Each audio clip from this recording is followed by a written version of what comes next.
सत श्री अकाल जी, मैं Suprapreet Buttar, Canadian regulated Canadian immigration consultant. अज तुहाडे सामने मैं एक बहुत ही इंपॉर्टेंट टॉपिक डिस्कस करन आई हाँ। बहुत सालों तो, बहुत दिनों तो, बहुत महीनों तो बहुत ज़्यादा क्वेरीज आ रही हैं सानू। बहुत ज़्यादा लोग है जिहड़े वो कैनेडा तक सानू क्वेरीज भेज रहे हैं कि सानू Canadian express entry, Canadian permanent residence बारे डिटेल्स दिओ। बहुत सारे लोग है जिन्हों का सुपना है कि असी अपने आप नू, अपनी फैमिली नू, अपने रिश्तेदारां नू, हर एक नू नाल लैके कनेडियन परमानेंट रेजिडेंस वाल वधीए। कनेडियन परमानेंट रेजिडेंस की है, किहड़ियां प्रॉब्लम्स फेस करनियां पैंदियां, किन्ना रीजनस करके तुसी अज तक अपना यह सुपना पूरा नहीं कर सके।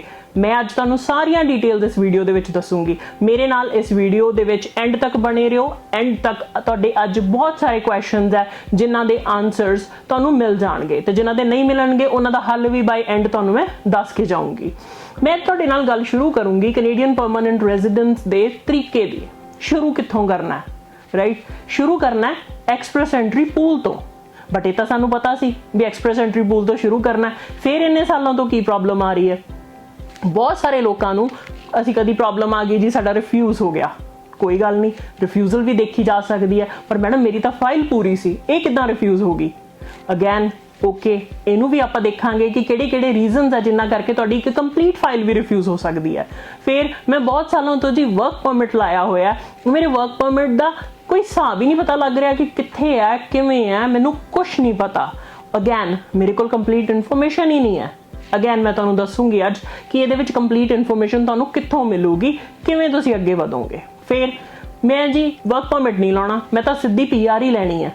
अगैन यस, अगेन सीधी PR मिल सकती है, बट तरीका की है? इन्हां सारे क्वेश्चंस दे आंसर देने तो पहला इक्को चीज़ कहूँगी, नॉलेज।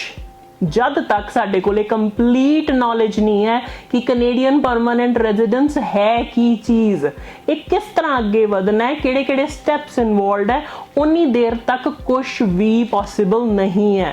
तुहानू कोई कुछ भी दसेगा तुहाडे सिर दे उत्तों नहीं लंघेगा, तुहानू समझ नहीं आएगी, तुसी अपना प्रोसैस एक अनजान बंदे दे हत्थ दे विच दे दोगे, ट्रस्ट करोगे, बट की तुहाडी परमानेंट रेजिडेंस पूरी हो पाऊगी? नहीं। जब तक सानू अपने आप नू नहीं पता कि साडी फाइल कित्थे है या किहड़ी है, किहड़ी कैटेगरी दे विच लगी हुई है, सानू कुछ नहीं पता। मैं शुरू करूंगी अज तुहाडे नाल गल एक्सप्रैस एंट्री ते। एक्सप्रैस एंट्री बहुत ही कॉमन नाम है। हर एक बंदा जिहड़ा कनेडियन परमानेंट रेजिडेंस लिए जाना चाहता उन्होंने पता है कि एक्सप्रैस एंट्री की है। मैं तुहानू डिटेल्स नहीं दसूंगी। एक पूल है, अगैन एवरीबडी नोज। इस पूल दे विच जदों तुसीं अपनी फाइल अपडेट करदे हो तो तुहानू एक CRS स्कोर मिलता है। काउंटिंग हुंदी है उस तुहाडे पॉइंट्स दी, तुहाडी एज, तुहाडी एजुकेशन, तुहाडे एक्सपीरियंस, तुहाडे IELTS दे स्कोर सब नू मिला के तुहाडे लिए कुछ पॉइंट्स मिलते हैं। तुहानू हुण तुसीं फाइल लाती, तुहानू पॉइंट्स मिल गए, बट की तुहानू पता है भी अजकल पॉइंट्स चल किन्ने रहे हैं? एक्सप्रैस एंट्री का एवरी 2 वीक्स एक ड्रॉ निकलता है। वो ड्रॉ दे विच कुछ पॉइंट्स होंगे है। अजकल वो पॉइंट्स नियर अबाउट 500 पॉइंट्स चल रहे हैं। की तुहाडे पॉइंट्स 500 है? नहीं। फिर किन्ने है? 300, 350, 400? कितनी देर तो फाइल पूल च है? एक फाइल 1 साल के लिए पूल दे विच वैलिड हुंदी है। उदों बाद तुहानू वो फाइल रिफ्रैश करनी पैंदी है। कि तुसीं अपनी फाइल रिफ्रैश कीती एंड किन्ने वारी रिफ्रैश कर चुके हो? हले तक तुहाडी PR क्यों नहीं आई? क्योंकि तुहाडे पॉइंट्स एप्रोप्रिएट नहीं सी। तुसीं वो पॉइंट्स पूरे किद्दां कर सकदे हो? कोई तो तरीका होऊगा। है, तरीके बहुत है। ये अगे जाके तुहानू मैं दसूंगी एंड ते कि ये तरीकों की डिटेल्स। फिर मैं जी वर्क परमिट की फाइल लाई सी एंड मैनू कहा गया सी कि ये वर्क परमिट तेरा लग जूगा, साल डेढ़ बाद तेरी उत्थे जाके PR भी हो जूगी। पर अज तक मैनू पता ही नहीं, या मेरे जिन्नी हिम्मत ही नहीं पई भी मैं वर्क परमिट की फाइल ला सकां। मनी इनवॉल्व सीगी नहीं सीगी, मेरे अपने मेहनत की कमाई है, मैं खर्चने हैं वो पैसे, मैं अपनी फाइल लाने लई फीस भरनी है। There are many things involve. ते की वो वर्क मेरा जैनुइन है? It's a valid question. इत्थों जिहड़े वर्क लई तुसीं कैनेडा जाना है, की वो काम तुहाडे लई उत्थे हैगा भी है?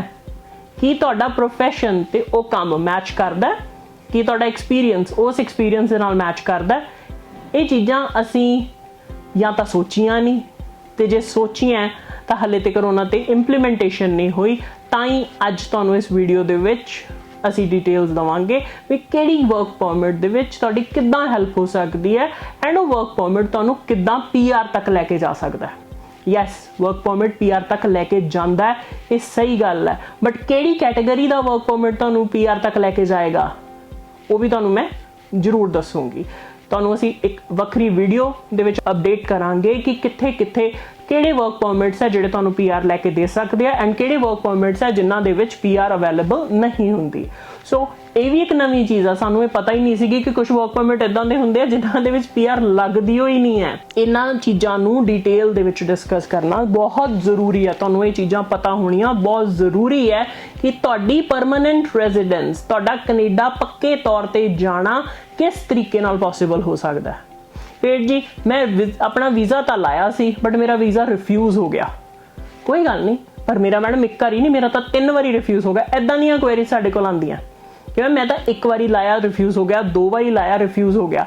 ਫਿਰ ਰਿਫਿਊਜ਼ਲ ਦੇ ਬਹੁਤ ਰੀਜ਼ਨਸ ਹੈ, ਹੋ ਸਕਦਾ ਤੁਹਾਡੇ ਡਾਕੂਮੈਂਟਸ ਪੂਰੇ ਨਾ ਹੋਣ, ਹੋ ਸਕਦਾ ਤੁਹਾਡੀ ਡਾਕੂਮੈਂਟੇਸ਼ਨ ਤੁਹਾਡੇ ਹਿਸਾਬ ਨਾਲ ਪੂਰੀ ਹੋਵੇ ਬਟ ਕੈਨੇਡੀਅਨ ਇਮੀਗ੍ਰੇਸ਼ਨ ਦੇ ਹਿਸਾਬ ਨਾਲ ਤੁਹਾਡੀ ਡਾਕੂਮੈਂਟੇਸ਼ਨ ਪੂਰੀ ਨਹੀਂ ਸੀ। So there are very fine and minute details ਜਿਹੜੀਆਂ ਤੁਸੀਂ ਜਦੋਂ ਫਾਈਲਿੰਗ ਕਰਦੇ ਹੋ, ਜਦੋਂ ਆਪਣੀ ਫਾਈਲ ਪੁੱਟ ਅਪ ਕਰਦੇ ਹੋ ਕਿਸੇ ਵੀਜ਼ਾ ਲਈ, ਉਹਨੂੰ ਦੇਖਣਾ ਬਹੁਤ ਜ਼ਿਆਦਾ ਜ਼ਰੂਰੀ ਹੈ। ਤੁਹਾਨੂੰ ਇਹ ਪਤਾ ਹੋਣਾ ਚਾਹੀਦਾ ਅਸੀਂ ਆਪਣੀ ਫਾਈਲ ਕਿਸੇ ਦੇ ਹੱਥ ਦੇ ਵਿੱਚ ਦੇ ਕੇ ਰੈਸਟ ਨਹੀਂ ਕਰ ਸਕਦੇ। ਸਾਨੂੰ ਪਤਾ ਹੋਣਾ ਚਾਹੀਦਾ ਕਿ ਸਾਡੀ ਫਾਈਲ ਦੇ ਵਿੱਚ ਕੀ ਲਿਖਿਆ ਗਿਆ, ਕਿੱਥੇ ਲਿਖਿਆ ਗਿਆ, ਅਸੀਂ ਕਿਹੜੀ ਡਿਟੇਲਸ ਨੂੰ ਆਪ ਨੋਟਿਸ ਕਰਨਾ ਜ਼ਰੂਰੀ ਹੈ ਸਾਡੇ ਲਈ, ਰਾਈਟ। ਸੋ ਤੁਹਾਨੂੰ ਇਹਨਾਂ ਗੱਲਾਂ ਬਾਰੇ ਹੋਰ ਡਿਟੇਲਸ ਦੇਣ ਲਈ, ਤੁਹਾਡੇ ਨਾਲ 1-to-1 ਮਿਲਣ ਲਈ ਮੈਂ ਸਪੈਸ਼ਲੀ ਕੈਨੇਡਾ ਤੋਂ ਇੰਡੀਆ ਆਈ ਹਾਂ ਸੋ ਦੈਟ ਅਸੀਂ ਤੁਹਾਨੂੰ ਮਿਲ ਸਕੀਏ। ESS ਗਲੋਬਲ ਕੈਨੇਡਾ ਤੁਹਾਡੇ ਲਈ ਇੰਡੀਆ ਦੇ ਵਿੱਚ ਸੈਮੀਨਾਰ ਲੈ ਕੇ ਆਇਆ, ESS ਗਲੋਬਲ ਚੰਡੀਗੜ੍ਹ ਦੇ ਵਿੱਚ। ਅਸੀਂ ਤੁਹਾਨੂੰ ਸੈਕਟਰ 35C ਦੇ ਵਿੱਚ ਮਿਲਾਂਗੇ 26 ਨਵੰਬਰ ਨੂੰ। ਜੇ ਤੁਹਾਨੂੰ ਇਸ ਵੀਡੀਓ ਦੇ ਵਿੱਚ ਦਿੱਤੇ ਗਏ ਪੁਆਇੰਟਰਸ ਤੇ ਹੋਰ ਡਿਟੇਲਸ ਚਾਹੀਦੀਆਂ ਜਿਹੜੀਆਂ ਕਿ ਆਫ ਕੋਰਸ ਤੁਹਾਡੇ ਕੇਸ ਸਪੈਸੀਫਿਕ ਹੋਣਗੀਆਂ ਤਾਂ ਮੈਨੂੰ ਆ ਕੇ ਮਿਲੋ। ਮੈਂ ਤੁਹਾਨੂੰ 26 ਨਵੰਬਰ ਨੂੰ ਚੰਡੀਗੜ੍ਹ ESS ਗਲੋਬਲ ਦੇ ਆਫਿਸ ਦੇ ਵਿੱਚ ਮਿਲੂੰਗੀ। Thank you.